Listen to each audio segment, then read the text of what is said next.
Hello, this is Hwan San Sanim, and welcome to our program. Recently, in one of my meetings with university students, one of the students asked me whether such thing as the X-Men really exist. For those of you who don't know, the X-Men are characters from a comic book that tells the story of people with unusual genetic mutations that give them unusual, extraordinary abilities. And this is the kind of question that I get almost every semester. Somewhere along the line, someone will ask me, well, can monks really levitate, or can enlightened masters really see past lives and future lives? And these questions come up quite often.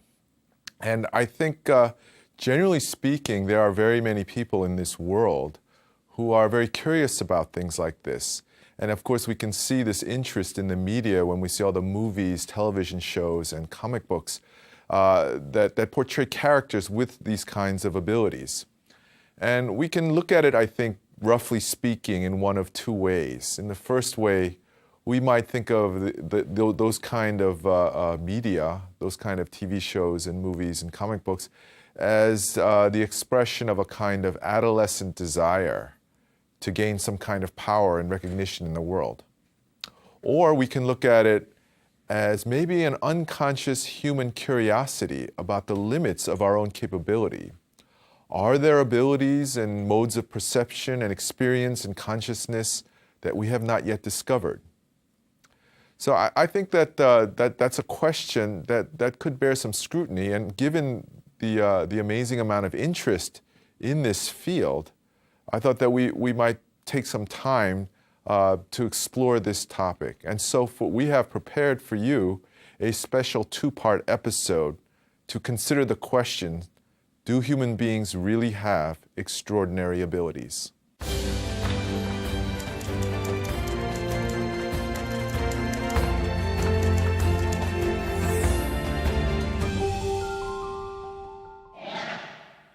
So do human beings really possess extraordinary abilities?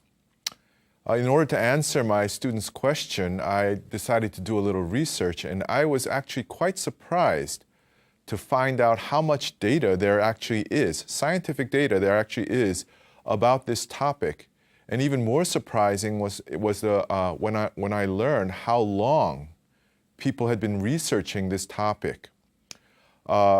There have been scientists, philosophers, and other kinds of scholars who have been studying this topic for at least the last 150 years. For example, in the late 19th century, the Society for Psychical Research was founded in London in 1882, and its membership was quite impressive. This membership included scientists, politicians, philosophers, scholars, and other kinds of specialists.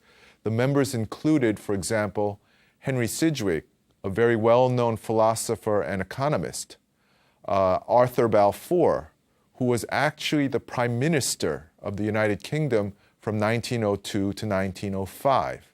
Then there's the French physiologist, Charles Richet, who was famous for making innovations in the field of immunology and actually won a Nobel Prize.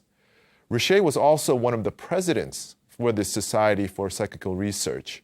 Other presidents include William James, considered one of the founders of modern psychology, the French philosopher Henry Bergson, who also won a Nobel Prize, and John William Strutt, officially entitled Lord Rayleigh, a physicist who also won the Nobel Prize.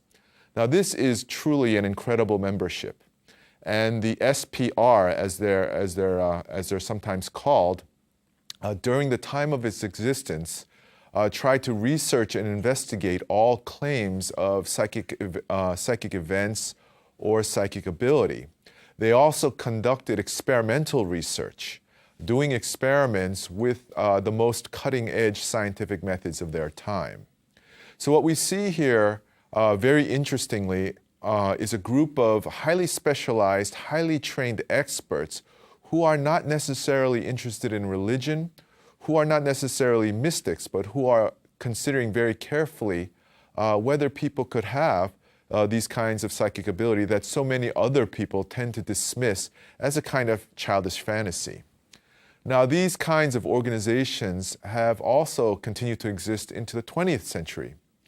So, for example, in the late 1970s, Professor Robert G. Yan, who was a professor of aerospace science and the Dean Emeritus of the School of Engineering and Applied Sciences at Princeton University, was approached by a student who wanted him to oversee their experiments in psychokinesis.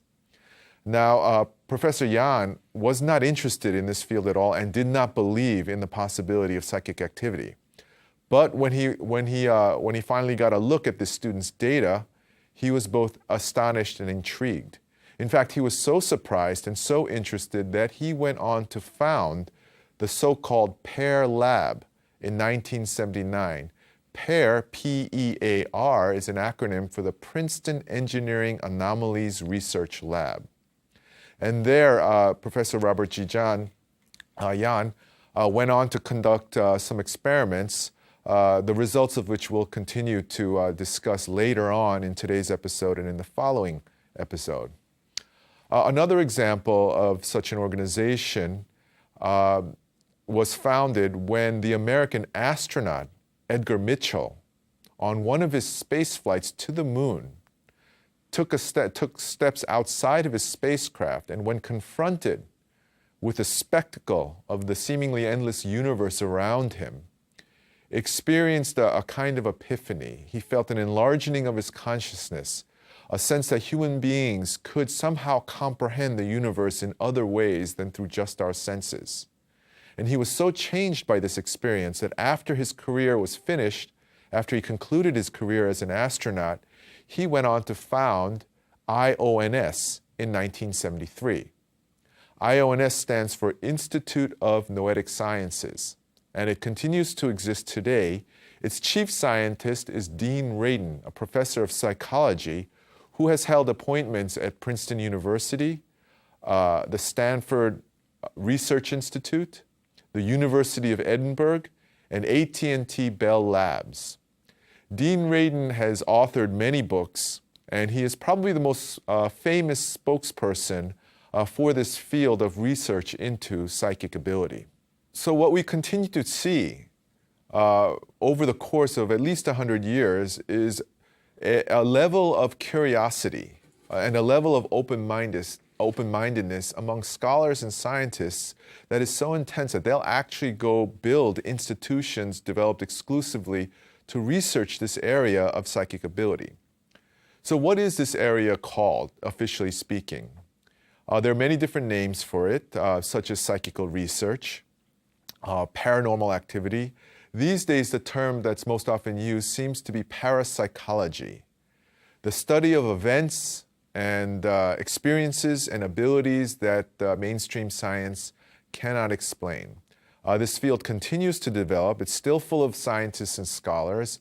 And these days, the topics of studies usually center around the following areas: telepathy, precognition, clairvoyance, psychokinesis, near-death experiences, apparitional events. That's basically a fancy way of saying ghosts. And finally, reincarnation. And they study this in a very disciplined, systematic way using the most modern scientific methods. And what parapsychologists have concluded is that there seem to be five so-called psychic abilities that seem proven beyond the shadow of a doubt. There has been so much research done, so much experimentation done, there's so much data collected, according to them, that these five human abilities are indisputable. They are scientific fact as far as they are concerned. So what are these five abilities? There's telepathy, precognition, which means knowledge of future events, clairvoyance, which means knowledge of events that are far away from us in remote locations, psychokinesis, which is the ability to influence physical systems, and finally, psychic healing. Now, for today's episode, we'll cover the first three: telepathy, precognition, and clairvoyance. And before going into a discussion about the kind of data that now exists about these so-called psychic abilities, we should make a note of a few things. First of all, unlike the X-Men, parapsychologists believe that it's not genetic mutation that can account for the apparent existence of these abilities. It seems they consider it more as a kind of a latent potential, latent abilities that most human beings have not discovered yet. And what we also need to understand is it's not like the movies. In the movies where you see people fly, or they see the future like a movie in their head, or they read each other's minds and hear the other person talking in their head. It's not really like that. The so-called effect size is much, much smaller. And it seems to be more an issue of probability. It's not like a switch you can just turn on and then suddenly use this mysterious ability.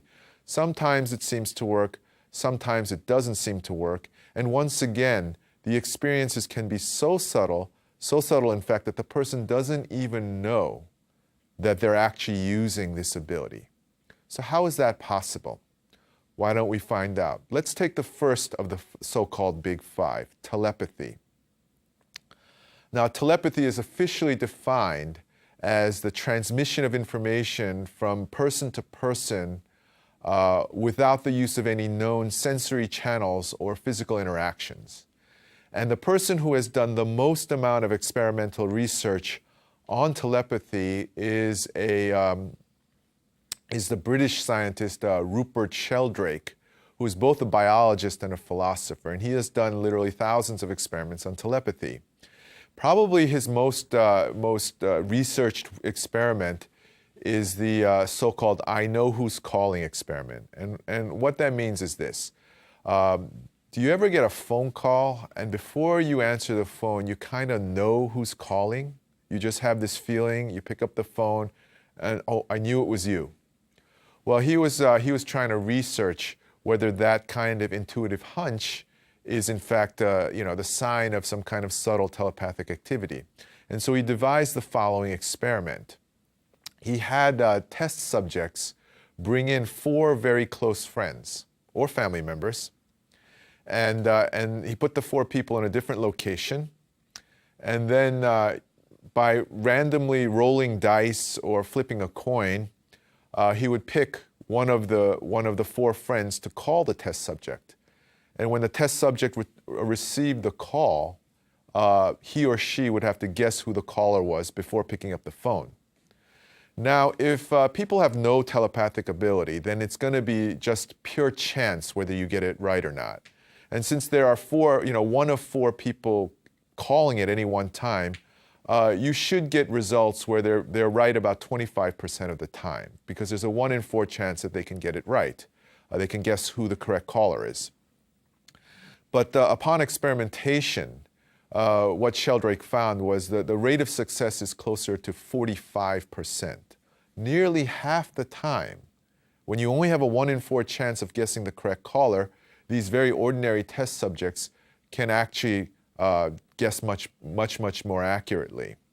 So Sheldrake theorizes that telepathy usually is based upon a connection, a close connection between people. Strangers rarely exhibit telepathic qualities, but the closer your relationship is, the more likely, according to him, that there might be some kind of telepathic link. Another experiment, just to name another example, is the feeling of being stared at experiment. And that refers to this idea, do you ever get the feeling that someone's looking at you, you turn around, and lo and behold, someone is staring at you? So is that just a lucky guess, or is there something more involved? So Dean Radin, who I mentioned before, the chief scientist at the Institute of Noetic Sciences, has performed the following experiment. He put 1 test subject into an electromagnetically shielded room. This subject just sits in a chair and there's a camera pointed at the subject. And that camera is connected, through a cable to a video screen in another room where another subject is looking at the screen. So the person who is in the electromagnetically shielded room has to sort of guess when he or she is being stared at by the person who's looking at the video screen. Now, the person in the other room who's looking at the video screen is instructed to stare at the screen with great intensity for 10 seconds at a time. And these 10-second intervals are randomly chosen. And what Dean Radin has found is that the person in the electromagnetically shielded room may not be able to guess when they're being looked at. But when their body has sensors attached to them, he found that in those moments where they actually are being looked at through a view screen, there is a change. There is a so-called galvanic skin response. And this is a fancy way of saying there's a change in the electrical activity in their skin. In other words, there's a stress response. Even though that person is in a completely shielded, isolated room, when another person in a different room is looking at simply their image. So this seems to support the idea that we do have some kind of mind-to-mind connection with one another, and Dean Radin speculates that maybe this is a kind of evolutionary trait. Maybe human beings and animals have developed this telepathic ability in order to be able to escape predators, in order to be able to know when they're being stalked and hunted. So this is the kind of, these are examples of the kind of evidence that seem to support the existence of telepathic activity. And as I mentioned, this telepathy is not like reading somebody's mind, but there does seem to be communication of intention and mental information between people who are in completely different locations. Now, the second of the so-called Big Five is precognition. And precognition is also sometimes called future sense and future vision and things like that. But what it basically means is to have knowledge or information about events that have not occurred yet. And once again, Dean Radin at IONS has performed an interesting experiment that seems to support the existence of such an ability. And in this experiment, what he does is he has test subjects sit in front of a video screen. And as they watch this video screen, images will pop up on the screen. And either the images are very startling and provocative, even frightening, or they're very peaceful and gentle and quiet. And the images are separated by 3-second pauses where the screen is just gray. And he has sensors attached, or sensors measuring their pupil reactions. And so if we have no precognitive ability, if the test subject simply has no way of knowing what kind of image will pop up on the screen every 3 seconds, then what we should be seeing is this, that they're reacting to the images after the image pops up on the screen. And there should be no activity during the 3-second pause with the gray screen. Instead, however, what Dean Radin found was that the test subject's pupils start to react before the image applies, just like split seconds before the image appears on the screen. So if it's a provocative image, they will start to show symptoms of stress in their pupil reactions and distress before the image has physically appeared, before their eye has even received the visual signals. So once again, there seems to be a suggestion that people have some ability to react to events that have not occurred yet.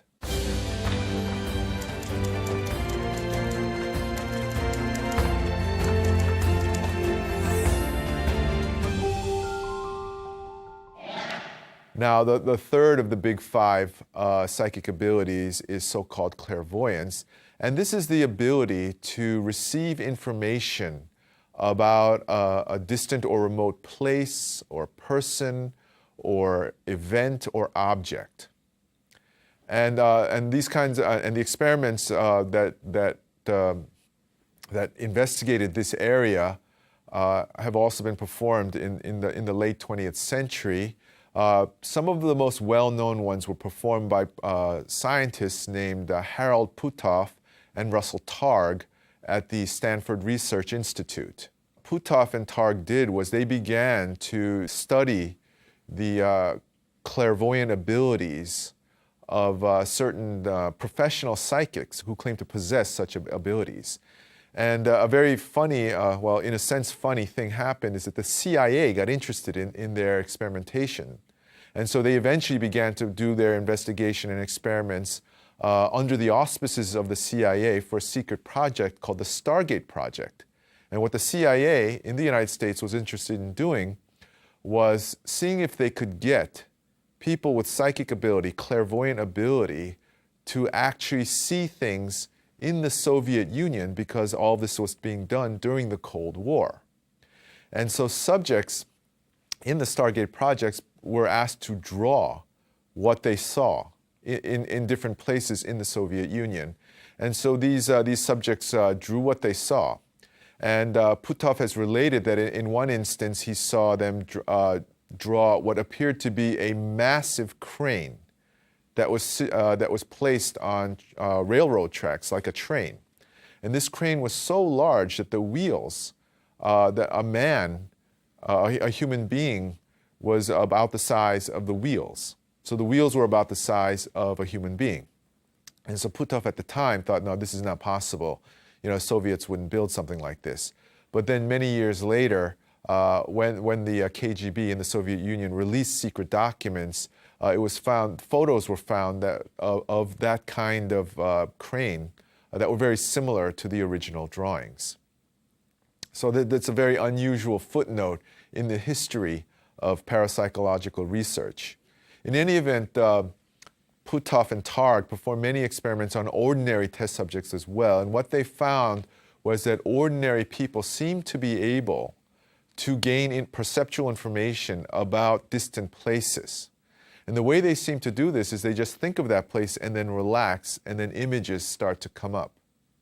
What's even more interesting is that subjects were often able to show combinations of clairvoyant and precognitive abilities. They usually came together.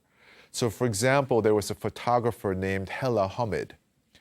And in experiments with her, she was able to predict where Professor Puthoff would be 30 minutes later. So what they did was they would ask her to describe where he's going to be in 30 minutes. Meanwhile, 10 minutes earlier, he had already left in his car. And in his car, there were 10 sealed envelopes with 10 different addresses. And he randomly chose one of the envelopes as he was driving, opened it up, and then went to the address in the envelope. So he himself didn't know, even as he was going, where he would end up. And as it turned out, Hella Hamid was able to accurately describe where he was, which turned out to be a small park about 10 kilometers from the lab where this research was being done. So this is an example of how precognitive and clairvoyant abilities often go hand in hand.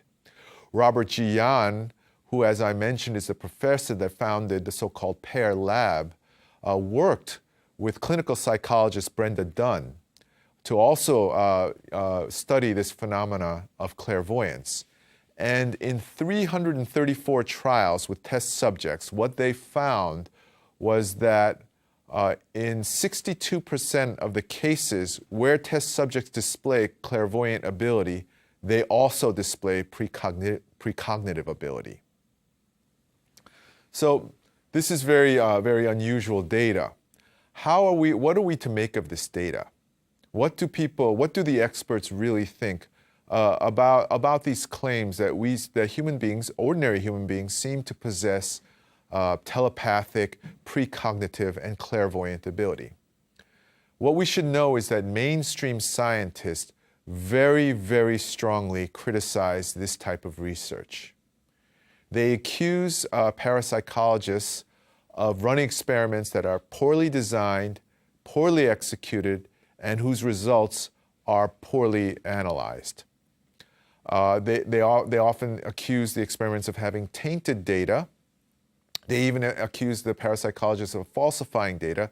There have been many cases where professional magicians have come out and said that in that kind of experiment, in certain kinds of experiments, they could have fooled the experimenter. And then there's also the fact that there have been very many experiments performed where the results seem to show that people do not possess psychic ability. So mainstream scientists really, really look down on this type of work, and they think they tend to think of it as an attempt to fool naive people. Parapsychologists, on the other hand, claim that their experiments are impeccably designed, meticulously executed, and the data is very, very carefully analyzed. They say that the standards they use in analyzing the data are much higher than those for mainstream science. In other words, they control for the possibility that chance might be a factor in this, that these kind of results might be coming up just by luck. They make sure that that's very, very, very unlikely. They also accuse mainstream scientists of suppressing relevant data just because it doesn't fit current theories. They accuse mainstream scientists of being unwilling, because of the challenge to their career and their reputation and so forth, to revise their theory. And they remind us that the progress of science is based on the willingness to change and revise our theories in response to accurate empirical data. So if we see something happening in the real world that current scientific theory doesn't support, we should not be ignoring that very real event. What we should instead be doing is considering how we can revise or reinterpret our theories to explain this new kind of data. So they consider the mainstream scientific stance unethical and an attempt to block the history, the progress of science. In surveying this literature, what I personally have concluded is this. I, as a member of the Buddhist tradition, have a certain kind of subjective bias, meaning I have a willingness to believe that people might have psychic ability. In a simple phrase, I want to believe. And because of this, I realize that I don't have an objective view. Objectively speaking, I think the truth is this. If you do not have an advanced ability to look at data, be able to sift out false data and analyze it correctly, and also you would also need the ability to access all the relevant data there is, and there's just tremendous amounts of data. If you don't have this high level of access and analytical ability, then really it's very hard to decide who's right, the mainstream scientists or the people who have performed research in the history of parapsychology. So that's where we stand, I believe, from a scientific standpoint. But we can also ask ourselves, what do Buddhists believe? And Buddhists, like the other great Asian religious traditions, Hinduism and Taoism, all three traditions claim that such extraordinary psychic ability is not extraordinary at all. In fact, it's quite ordinary. What does that mean? It doesn't mean that all ordinary people have this ability. What it does mean, though, is that all ordinary people have the ability to cultivate these kinds of hidden talents if they want to. And there are all kinds of religious practices in Buddhism, Hinduism, and Taoism, as well as other shamanic traditions and other traditions all around the world that are specifically designed to cultivate these types of extraordinary ability. Also, it's claimed within Buddhism, within the Sun Buddhist tradition, that if you practice sun meditation intensely and diligently enough, then yes, these kinds of abilities may begin to manifest on their own. So how is this possible? Well, in the three religious traditions, Buddhism, Hinduism, Taoism, there is a completely different model of the relationship between the human mind and the external universe, between human consciousness and physical reality. There's just simply a totally different way of looking at it. And when you look at it from the Buddhist, Hindu, or Taoist perspective, then the possibility that we could possess such and exercise such extraordinary abilities becomes very real. So why don't we enter into meditation now and listen to Sun Master Songdam as he explains to us how the human mind and the universe are connected. So please enter into meditation posture. Straighten up, tuck in your chin, take the tip of your tongue, press it lightly against the roof of your mouth, relax your entire body, breathe out all of the air in your lungs, and then let's engage abdominal breathing or dantian breathing. So together breathe in, pause, breathe out. Let's engage the hwadu, 이목고. What is this? What is this that directs my body, thinks my thoughts, and feels my emotions? We breathe in, pause, and then on the out breath, 이목고.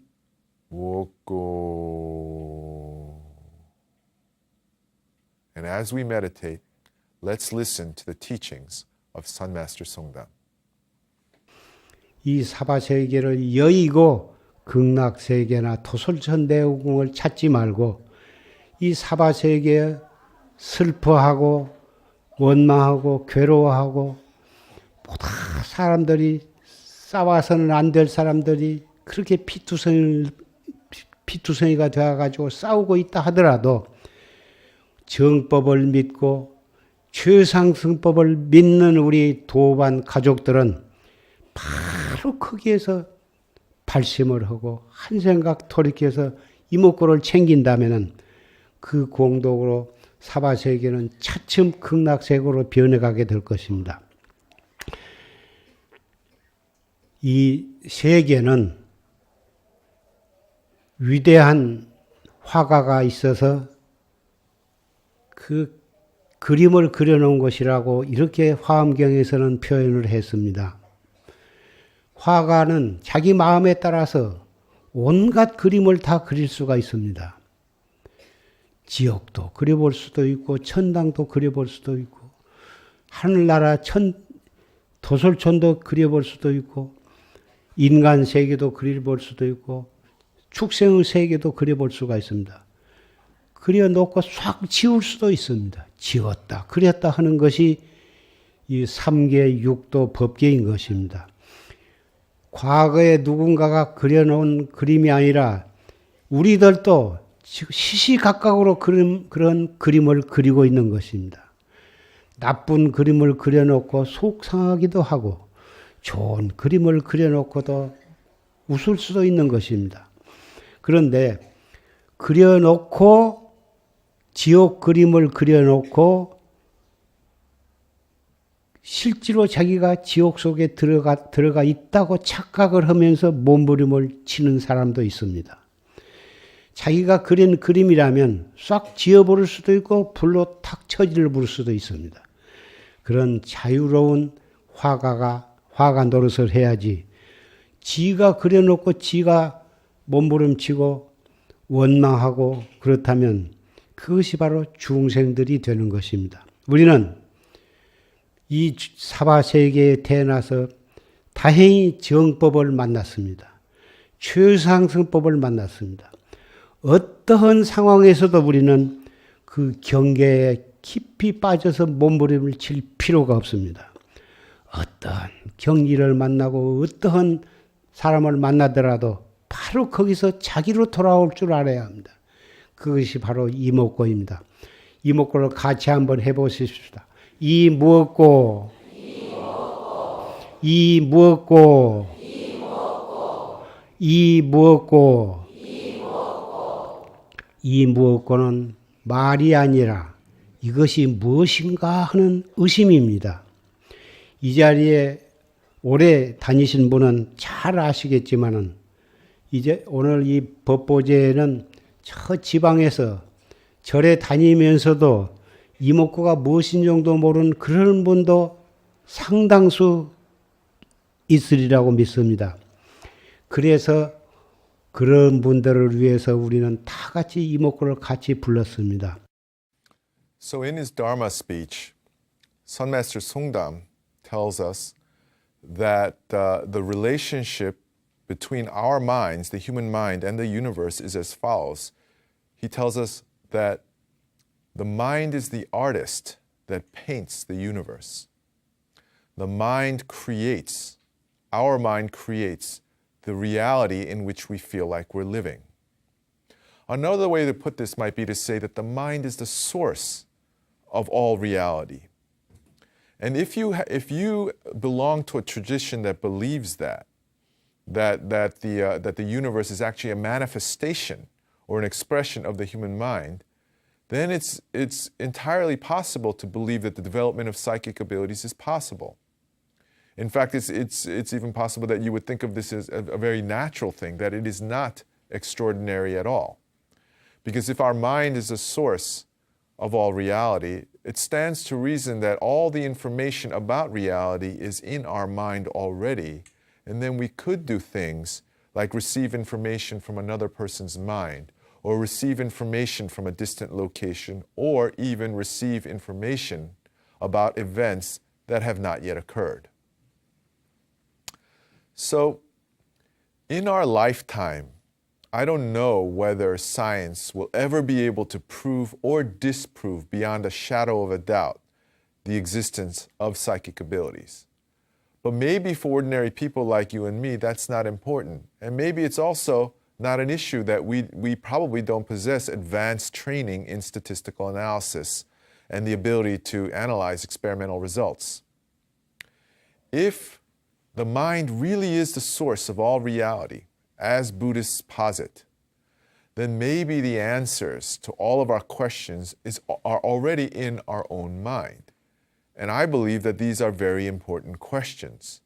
Are there levels of perception and consciousness that we are not yet aware of, that we have not yet discovered?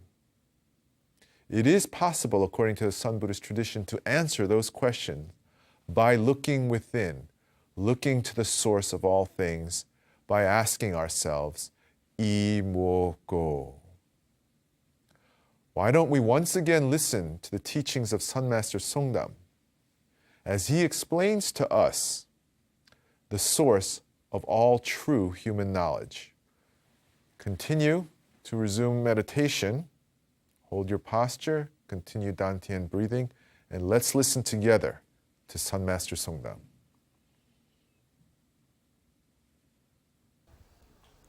아유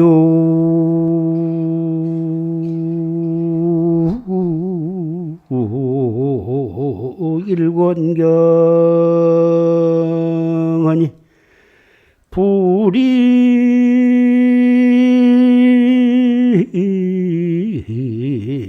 지묵성이로다 나모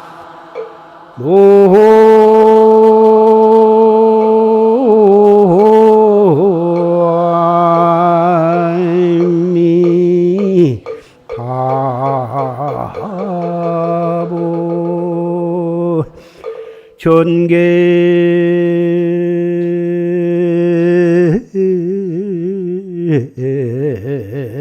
무일자되 상방 대광명예로다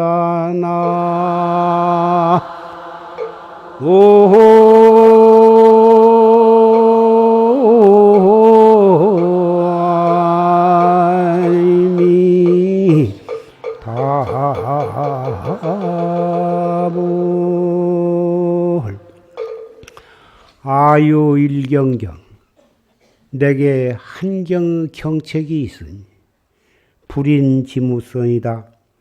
종이나 먹으로 이루어져 있지 않다. 전계무일자어되 그 경을 펴보되 한 글자도 없어. 그러되 상방대광명이다. 항상 대광명을 놓는구나. 이 자리에 모이신 여러분은 종이나 먹으로 되어 있지 않고 표보대 한 글자도 없는데 항상 대광명을 놓는 그 경이 무엇인가를 여러분들은 설명을 하지 않아도 잘 아실 것입니다.